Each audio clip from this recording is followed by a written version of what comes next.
अस्सलाम वालेकुम भाई लोग। मेरा नाम मोहम्मद फ़ारूकी और आप मेरा यूट्यूब चैनल देख रहे हैं देसी बैंकर्स। काफ़ी लोगों की मेरे पास जो है मैसेजेस आए हैं, कॉल्स आई मेरे पास, मेरे भाई लोगों की, मेरे कोई दोस्त यार कलीग्स की। मैंने बोला यार कि आप बड़ी ट्रेंडिंग टॉपिक जान लें, तो अब क्यों ना कोई आप इस चीज़ के बारे में बताएं कि आजकल जो है वो स्कैम्स फ्रॉड्स बहुत ज़्यादा हो रहे हैं। ऑनलाइन आपके अकाउंट से जो है वो पैसे निकल जाते हैं और आप लोगों को नहीं पता होता। अननोन ट्रांजैक्शंस हो जाती हैं और बाद में पता चलता है कि जी वो फ्रॉडलेंट ट्रांजैक्शंस थी। और आप लोग इंटरनेट पे कहीं ना कहीं कार्ड अपना इस्तेमाल करते हैं और उसमें भी है कि जब आप अपना कार्ड यूज़ कर लेते हैं तो यूज़र को ये नहीं पता होता कि उसकी जो ट्रांजैक्शंस हो रही हैं वो क्या वेबसाइट ऑथेंटिक है या नहीं है।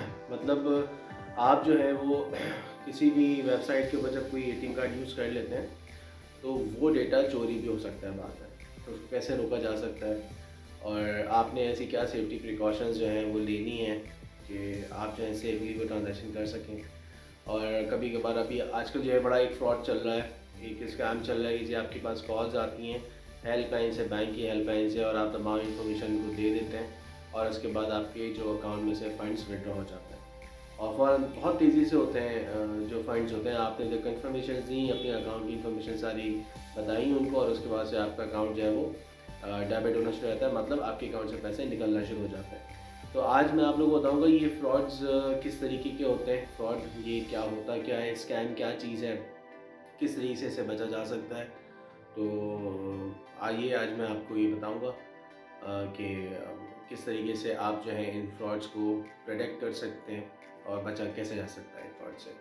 और आप जहाँ तक कि ब्रांचलेस बैंकिंग, आपको पता है आजकल बड़ी इन है कि हर बंदा चाहता है कि वो ब्रांच ना जाए और उसकी ऑनलाइन ट्रांजेक्शन्स हो जाए। तो ऑनलाइन का फ़ायदा तो है, बहुत ज़्यादा बेनिफिट्स हैं, बट स्टिल ये कि with the passage of time आपको पता है टेक्नोलॉजी बहुत ज़्यादा जो है वो एडवांस होती जा रही, बट उसके कई हार्म्स भी हैं। तो but we need to be very careful about our transactions जो कि हम कंडक्ट कर रहे हैं ब्रांचलेस बैंकिंग के थ्रू, या एडीसीज इनको कहा जाता है, ऑल्टरनेट डिलीवरी चैनल्स। ब्रांच को यूज़ ना करते हुए आपकी ट्रांजैक्शंस को हो जाना, वो कौन कौन से ऑल्टरनेट डिलीवरी चैनल्स हैं, तो हम उस पर बात करेंगे। ठीक है जी। तो उम्मीद है कि आपको मेरी वीडियो पसंद आएगी, और अगर आएगी तो प्लीज़ लाइक शेयर सब्सक्राइब ज़रूर कीजिएगा और मेरी चैनल को देखते रहें। तो आइए मैं आज आपको बताऊंगा कि किस तरीके से आप इन फ्रॉड से बच सकते हैं। तो आज मैं जो आपको बैंकिंग फ्रॉड्स एंड स्कैम्स के बारे में जो बताऊंगा, उसमें मेरी वीडियो 5 चीज़ों पर मुश्तमिल होगी, जिसमें मैं आपको बताने की कोशिश करूंगा कि बैंकिंग फ्रॉड एंड स्कैम होते क्या हैं, फ्रॉड्स की टाइप्स क्या हैं, रिफ़ंड किस तरीके से हो सकता है बैंक्स के अंदर, और एक चीज़ और है जो कि CVV2 नंबर है, वो क्या चीज़ होती है, सेफ्टी प्रिकॉशन इसमें क्या ली जा सकती हैं कि जिसमें आपकी ट्रांजैक्शंस महफूज हैं, अकाउंट आपका महफूज रहे। सबसे पहले तो जी पता कर लेते हैं कि जी बैंकिंग फ्रॉड्स और स्कैम होते क्या हैं। ठीक है। अच्छा, नंबर 1, ट्रांजैक्शंस, डिपॉजिट हो, विड्रॉल्स हो, वो आपके अकाउंट में ऑनलाइन की जाएं और विदाउट अकाउंट होल्डर्स कंसेंट, वो भी फ्रॉड या स्कैम के ज़ुमरे में आ सकता है।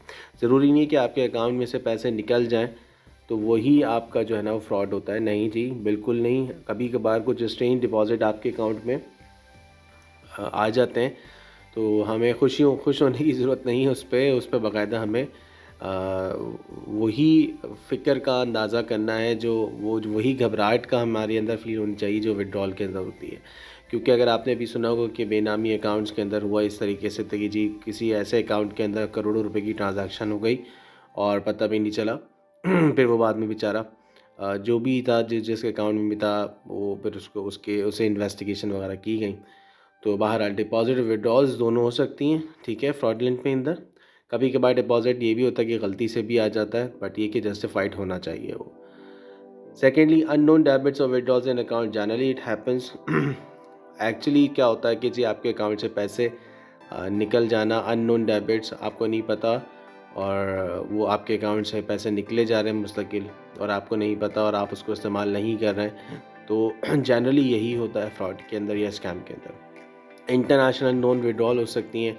आप देख रहे हैं कि जी आपके अकाउंट से जो है किसी और कंट्री में, अब्रॉड या ओवरसीज़ में आपका अकाउंट यूज़ हो रहा है, ठीक है ना। इवन कि आपके हाथ में आपका एटीएम कार्ड है, क्रेडिट कार्ड है, आपका अकाउंट पाकिस्तान का है, बट बाहर से कोई बंदा शॉपिंग कर रहा है आपके अकाउंट को इस्तेमाल करते हुए, आप कोई पिज़्ज़ा ख़रीद रहा है या कोई ऑनलाइन शॉपिंग कर रहा है और आपका अकाउंट डेबिट हो रहा है, आपके अकाउंट के स्टेटमेंट के अंदर बेसिकली जो है वो तमाम नरेशन के साथ विड्रॉल्स आ रही होती हैं, जिससे आप अंदाज़ा लगा लेते हैं कि जी ये मेरे अकाउंट से पैसे कौन निकाल रहा है, कहाँ से निकल रहे हैं। मतलब surprisingly account debited via ATM card. कभी कभार ये भी होता है कि जी आपके पास एटीएम कार्ड मौजूद है और आपके पास एकदम से मैसेज आता है कि जी आपका एटीएम कार्ड को इस्तेमाल करते हुए 20,000 या 25,000 10,000 की विड्रॉ हो गई है।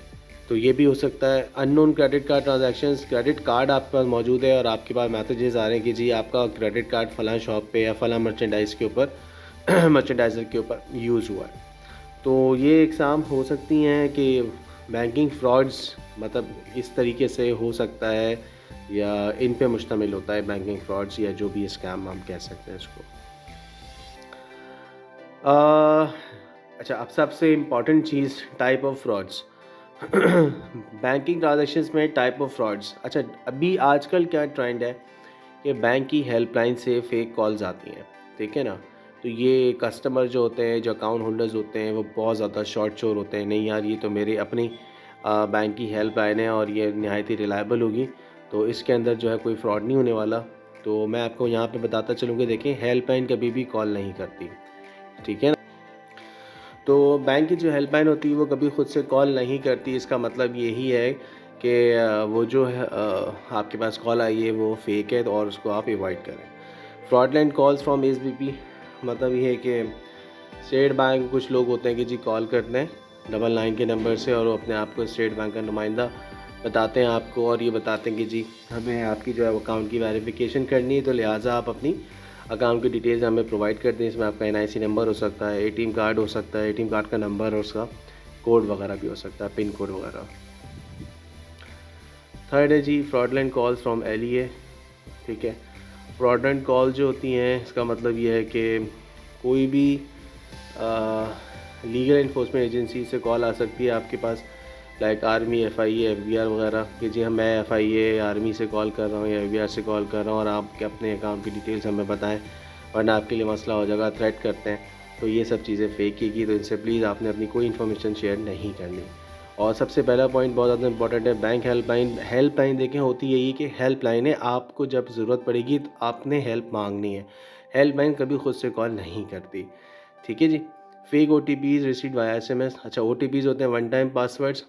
ये आपने कभी भी आया आपके पास एसएमएस पर कोई बंदा आपसे पूछे कि जी ओटीपी बता दीजिए जो आपके पास रिसीव हुआ है, तो आपका जो है ना एटीएम कार्ड हम एक्टिव कर देंगे, तो वो बहुत ही गलत चीज़ है, वो आपने नहीं बतानी। ओटीपी का बताने का मकसद ये कि आपने अपने हाथ से अपने अकाउंट की ताले की चाबी उसको दे दी है। अच्छा, ATM card details used on unauthenticated websites for shopping etcetera. मतलब आपको नहीं पता होती वेबसाइट्स जो होती हैं उनकी डोमेन जो होते हैं बहुत ज़्यादा स्ट्रॉन्ग नहीं होते हैं, बहुत ज़्यादा उनका डेटा लॉकर स्ट्रॉन्ग नहीं होता और आपने एटीएम कार्ड की तमाम डिटेल्स में इनपुट कर देते हैं, फिर वो मास्किंग के थ्रू जो हैकर्स होते हैं वो उसको चुरा लेते हैं और आपके अकाउंट को डेबिट करना शुरू कर देते हैं, मतलब पैसे निकालना शुरू कर देते हैं। अच्छा, ATM card number and CVV2 number inputted on unauthenticated websites for some sort of registrations or online verification sign up accounts। मतलब ये कि ATM कार्ड देखें इसी एक CVV2 नंबर होता है, वो मैं आपको नेक्स्ट स्लाइड में बताऊंगा। वो कार्ड के बैक साइड पे लिखा होता है, आपने इससे होशियार रहना है, ठीक है जी। आपने कभी भी साइन अप करते वक्त या कोई ऑनलाइन आईडी बनाते वक्त कोशिश करना है कि ATM की CVV2 नंबर ना डालें। और अगर बहुत ज़्यादा आप समझते हैं कि जी ये लीगल वेबसाइट है, ऑथेंटिकेटेड डोमेन है, तो आप फिर शायद इस्तेमाल कर लें, लेकिन मेरा मशवरा ये कि CVV2 नंबर को आप इस्तेमाल ना करें इंटरनेट के ऊपर। Sharing of OTPs, one time password मैंने आपको बताया कि देखें OTPs कभी भी आपने शेयर नहीं करना है, ठीक है ना। OTP शेयर कर दिया इसका मतलब है कि अब आपका क्लेम भी जो आप करेंगे बैंक में जाके इस डिस्प्यूट के अगेंस्ट में, तो बैंक कभी कभार एकोमोडेट नहीं करते, इसमें अक्सर बैंक से एकोमोडेट नहीं करते। ATM कार्ड स्किम फ्रॉड्स, देखें ATM कार्ड स्किम फ्रॉड्स का मतलब ये कि स्किम मतलब होता है स्कैन कर लेना। जो आपकी ATM मशीन होती है, ATM मशीन में जब आप अपना ATM कार्ड इंसर्ट करते हैं तो कुछ स्कैमर्स या कुछ फ्रॉडस्टर्स ये आजकल ये कर रहे थे, मतलब अभी तो शायद थोड़ी सी प्रैक्टिस कम हो गई है कि मशीन में 2-3 डिवाइसेस इंस्टॉल कर दी जाती थी। उनका जो कार्ड होल्डर होता है, एटीएम कार्ड का होल्डर, वहाँ पे ही मशीन को इंस्टॉल कर देते थे। एक छोटा सा कैमरा कीपैड के ऊपर लगा दिया करते थे। तो जिससे होता ये था कि आप जैसे ही एटीएम कार्ड अंदर डालते थे, वो तमाम चीज़ें स्कैन कर लिया करता था जो डिवाइस होती थी, और आपका जो पिन कोड, जब आप पिन कोड इनपुट करते थे अपना एटीएम विड्रॉल्स के लिए, तो वो कैमरा कैप्चर कर लिया करता था। तो उससे ये होता था कि जी आपका एटीएम कार्ड का डेटा चोरी हो जाया करता था, और फिर आपकी फेक विड्रॉल्स होना शुरू हो जाया करती थी आपके अकाउंट से। फिशिंग ईमेल्स देखिए, ये बेसिकली एक साइबर अटैक है, ठीक है ना, साइबर क्राइम का एक पार्ट है। इसमें होता ये है कि जी ईमेल्स भेजी जाती हैं, ठीक है, फेक ईमेल्स भेजी जाती हैं, उसमें कुछ फॉर्म्स होते हैं, आप अपनी तमाम, वो पूछते हैं जी आप अपनी ये डिटेल्स को जो है वो इनपुट कर दें, तो हम आपकी जो है वो आगे रजिस्ट्रेशन प्रोसेस कर देंगे, या हम आपकी जो है वो कंपनी से बात कर रहे हैं। और इस किस्म का मतलब एक स्कैम होता है पूरा ना। बेसिकली आपकी पर्सनल इन्फॉर्मेशन को ले लिया जाता है, चोरी कर लिया जाता है वहाँ से, बड़ी सोफिस्टिकेटेड तरीके से ना, कि जी एक ईमेल आती है, उसमें लिखा होता है कि जी प्लीज़ ओपन इट और you have some prize in it, इस किस्म की चीज़ें जिसमें लिखी होती हैं। लोग क्या करते हैं, उसको क्लिक करते हैं, और उसके बाद फिर तमाम इन्फॉर्मेशन खुद से इनपुट करना शुरू कर देते हैं किसी प्राइस की लालच में, और फिर उसके बाद जो उनका डेटा वो चोरी कर लिया जाता है। रिफाइंड ऑफ सच केसेस, देखिए रिफाइंड ऑफ सच केसेस के अंदर ये है कि बैंक्स के अंदर प्रिस्क्राइब्ड डिस्प्यूटेड फॉर्म्स होते हैं, आप जाएं उनको फॉर्म्स को भरें, और बैंक्स में मौजूद होते हैं, और उसको आप सबमिट करा दें। उसका एवरेज स्टैट्स या टर्न आउट टाइमिंग्स ये होते हैं जी 30 to 120 वर्किंग डेज़, क्योंकि इन्वेस्टिगेशन बैंक्स पूरी करता है, वो चेक करता है कि जी आया कि ये क्लेम जेन्युइन है या नहीं है। फिर वो पूरा डोमेन चेक कर रहे होते हैं, कौन सी वेबसाइट थी, कहाँ पे वो डेटा चोरी हुआ है, किस तरीके से। जो उनके अपने आईटी स्पेशलिस्ट होते हैं वो पूरी इन्वेस्टिगेशन करते हैं, डेटा निकलवाया जाता है, तो उसमें थोड़ा टाइम लग जाता है। तो 30 to 120 वर्किंग डेज़ का डेट होता है ऑलमोस्ट। अच्छा, ये जो क्लेम्स होते हैं नॉर्मली अकोमोडेट कर दिए जाते हैं बैंक की तरफ से, ठीक है ना, अगर ये वाज़ेह हो जाती है चीज़ कि हाँ जी बैंक का जो अकाउंट होल्डर है उसके साथ स्कैम हुआ है या फ्रॉड हो गया है। बट ये कि जो ओटीपी शेयरिंग केसेस होते हैं, उसको रिफ़ंड करना बैंक के लिए थोड़ा सा मसला होता है। तो ओटीपी शेयर्ड केसेस बैंक अक्सर जो है ना वो अकोमोडेट नहीं कर पाता। तो इसके अंदर आपने बहुत ख़्याल रखना है कि जी ओटीपी आपने शेयर नहीं करना। CVV2 नंबर देखें, ये होता, इसका मतलब होता है कार्ड वेरिफिकेशन वैल्यू।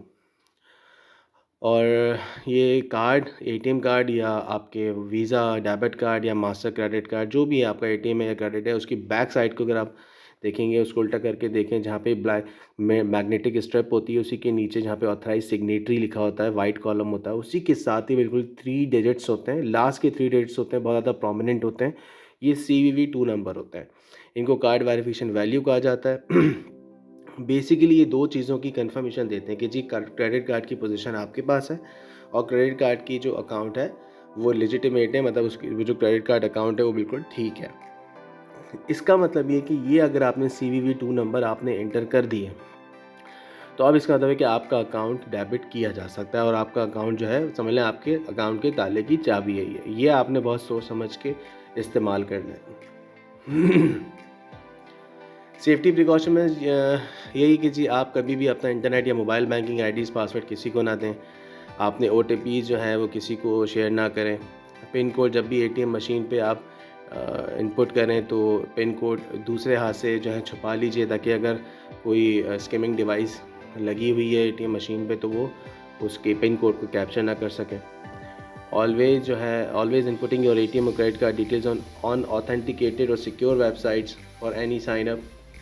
आप समझते हैं तो अपनी एटीएम की क्रेडिट कार्ड की डिटेल्स डालें, लेकिन ये है कि मैं खुद माई सेल्फ मैं कोशिश करता हूँ कि अपने एटीएम क्रेडिट कार्ड की डिटेल्स को इंटरनेट पे परचेजिंग के लिए, किसी भी शॉपिंग के लिए यूज़ ना करूँ। सिवाय आईफोन जो है, एप्पल का जो डेटा लॉकर है वो बहुत स्ट्रॉन्ग होता है, और आपने अवॉइड करना है CV2 डिटेल्स आपने वेबसाइट्स पे कभी भी नहीं डालनी अपनी, ठीक है। जो मैंने आपको बताया कार्ड वेरिफिकेशन वैल्यू होती है आपकी। हमेशा लॉग आउट करें इंटरनेट और मोबाइल एप्लीकेशंस को। कभी भी आंसर नहीं करना अपने स्ट्रेंज कॉलर्स को जो कि आपकी बैंकिंग डिटेल्स के बारे में पूछ रहा हो। और बैंकिंग हेल्पलाइन कभी कॉल नहीं करती अपने कस्टमर्स को, मैं दोबारा समझा रहा हूँ। तो आपने उसको डिस्कनेक्ट कर देना है, ठीक है ना। और या फिर अगर आपने कनेक्ट कर भी लिए बेध्यानी में, तो आपने अपने अकाउंट की कोई डिटेल्स उनसे शेयर नहीं करानी, चाहे वो आपको कोई भी बोलते रहें कि जी हम आपका एटीएम कार्ड ब्लॉक कर देंगे, या जो भी इस किस्म की थ्रेटनिंग अगर आपको करते हैं तो। आपने कभी भी अपने अकाउंट की पर्सनल डिटेल्स जो हैं कभी भी स्ट्रेंज कॉलर्स को नहीं शेयर करनी, इवन कि वो कोई लीगल इन्फोर्समेंट एजेंसी का ही बंदा अपने आप को क्यों ना बता रहा हो, या स्टेट बैंक क्यों ना हो। स्टेट बैंक भी कभी खुद से अकाउंट होल्डर्स को कॉल नहीं करता। उम्मीद है आपको ये मेरी वीडियो आज की बहुत पसंद आई होगी, और मेरा वीडियो का मकसद भी यही था कि आप लोगों को ये बताऊं कि देखें आजकल स्कैम्स बहुत हैं। मैं मानता हूं कि आजकल हर बंदा ब्रांच नहीं जाना चाहता बैंक की, वो चाहता है कि जी घर बैठे उसकी ट्रांजैक्शंस हो जाए। तो बहुत अच्छी चीज़ है, बहुत अच्छा ये इनिशिएटिव है। बट स्टिल ये है कि देखें banking is going very much worse in terms of technology as well. Cyber crimes बहुत ज़्यादा बढ़ रहे हैं। तो आप लोगों ने अपनी अकाउंट्स की ख्याल खुद रखना है, ठीक है ना। देखिए बैंक रिस्पॉन्सिबल होता है आपके अकाउंट्स का, बट स्टिल देखिए ये अकाउंट आपकी अपनी पर्सनल इस तरह बिलोंगिंग ही है, ठीक है ना। बैंक एक शॉप है, आपने वहाँ से एक अकाउंट ख़रीद लिया, लेकिन आप उस अकाउंट की जो सिक्योरिटी है वो आपकी अपनी पर्सनल रिस्पॉन्सिबिलिटी भी है। मैं मानता हूँ कि बैंक ही रिस्पॉन्सिबल होता है, बैंक की भी रिस्पॉन्सिबिलिटी है, बट स्टिल आपने कुछ सेफ्टी प्रिकॉशंस भी लेनी पड़ेंगी। और बाकी मुझे उम्मीद है कि आपको ये वीडियो समझ में आएगी, यूज़फुल होंगी, आपके लिए काफ़ी चीज़ें आपके लिए नई होंगी या सीखने को मिली होंगी। इसके अलावा कोई भी आपके दिमागों में कोई क्वेश्चन है, कोई माइंड में आपकी कोई क्वेश्चन है, सवाल, कोई कन्फ्यूजन है, स्टिल कोई क्लैरिफिकेशन है, तो please do let me know और मुझे इनबॉक्स कीजिएगा। अपना बहुत सारा ख्याल रखिएगा और भाई को याद रखिएगा। अल्लाह हाफ़िज़।